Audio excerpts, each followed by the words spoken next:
Let's discuss the economic rights of the woman in Islam. Islam gave women the economic rights 1400 years ago, 1300 years before the Western world.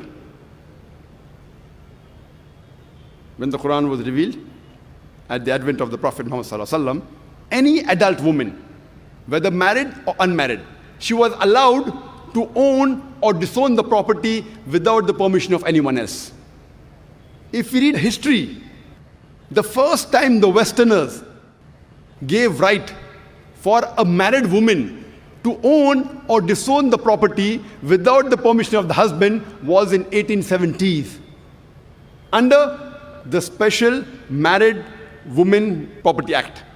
And this Special Women's Marriage Property Act was further revised in 1882 and 1897.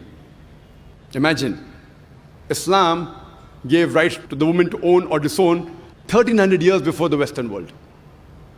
In Islam, a woman is financially more secured. Before she is married, it is the duty of her father and her brother. And after she is married, it's the duty of her husband and her son to look after her financial aspects, lodging, boarding, clothing, and all of the financial aspects. She need not work for a living. Financially, a woman is secured. It is the duty of the man in the house to earn the living. The financial burden is put on the shoulders of the men in Islam. But if both the ends don't meet, and the woman wants to work, she can work as long as it is within the purview of the Islamic Sharia. She maintains the hijab, and she follows the Quran and Sahih Hadith, because there's no verse in the Quran which prohibits a woman to work as long as it is not against the Quran and the Sahih Hadith. There are many professions which are prohibited for the woman. Those professions which exhibit the body, for example, modeling, acting, dancing, all these professions, they are haram for the woman. It's prohibited. Furthermore, there are many professions which are prohibited for the women as well as the men. For example, working in alcoholic bars, working in gambling den, doing dishonest business, cheating, bribing, all these are prohibited for both men and women. There are many professions which are noble, and we want the woman to do. There are some professions which if the women want both the ends to meet, they can do. For example, they can do cooking at home, pottery, weaving, knitting. They can work in places which have got segregation of sexes, where the modesty is protected, where the hijab is maintained. They can take up noble professions such as teaching. They can become nurses and doctors.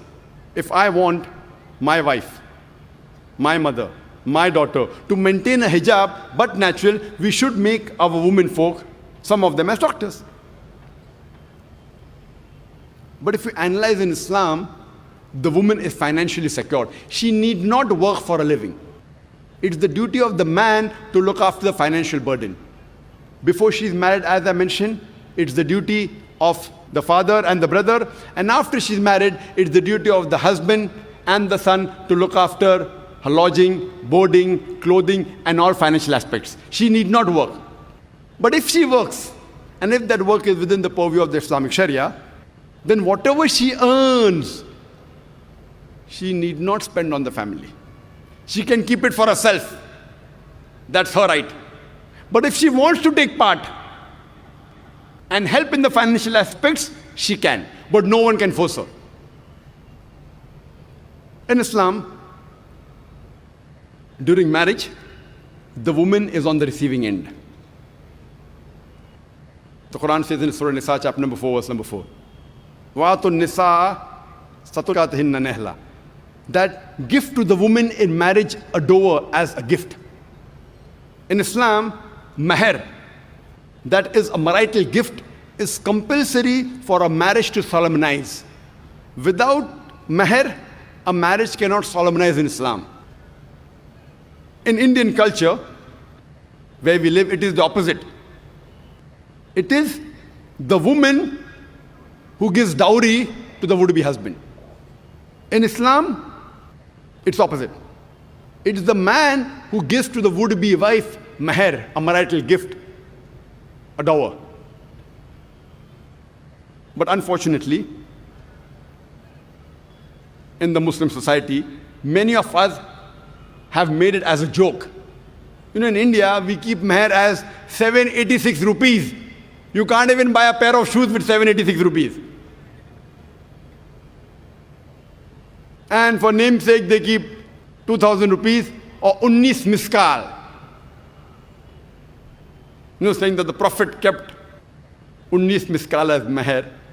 If you have the same wealth as the Prophet and Hazrat Ali, may Allah be pleased with him, and if you give 19 miskal, 19 miskal good, you may be having 10 times, 100 times more wealth than what the Prophet had, and Hazrat Ali, may Allah be pleased with him. And you want to give 19, you have to give 190, 1900 miskal if you want to follow the Prophet.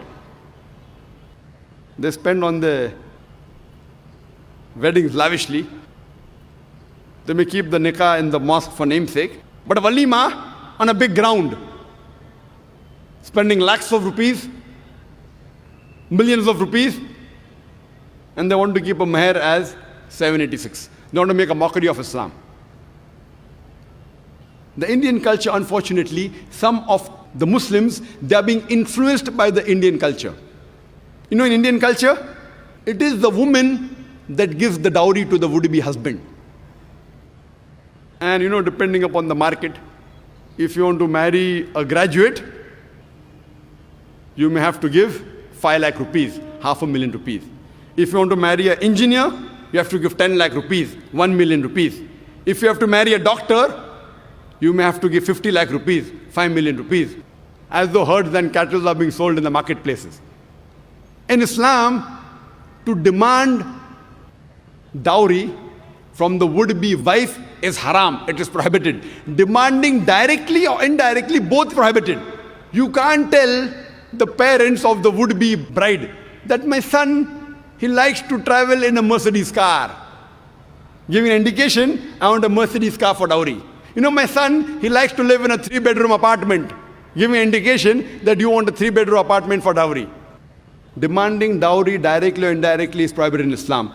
If willingly, if the parents of the girl, the bride, want to give some gift to the daughter, there's no problem. But you cannot force or cannot ask or request directly or indirectly. It is prohibited in Islam.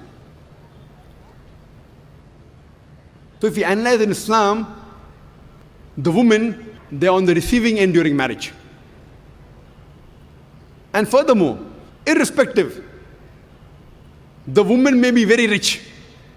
The wife may be very rich or she may be poor.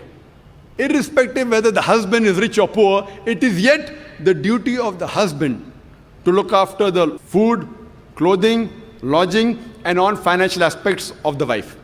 He cannot say, okay, my wife is rich, I am poor, yet it is his duty. Furthermore, just in case, if divorce takes place, or if a woman gets widowed, she gets maintenance for the iddah period, for the waiting period. And if she's pregnant, it extends till she gives delivery of the child, till she gives birth of the child. And if the child is born, she even gets financial support till the child grows up.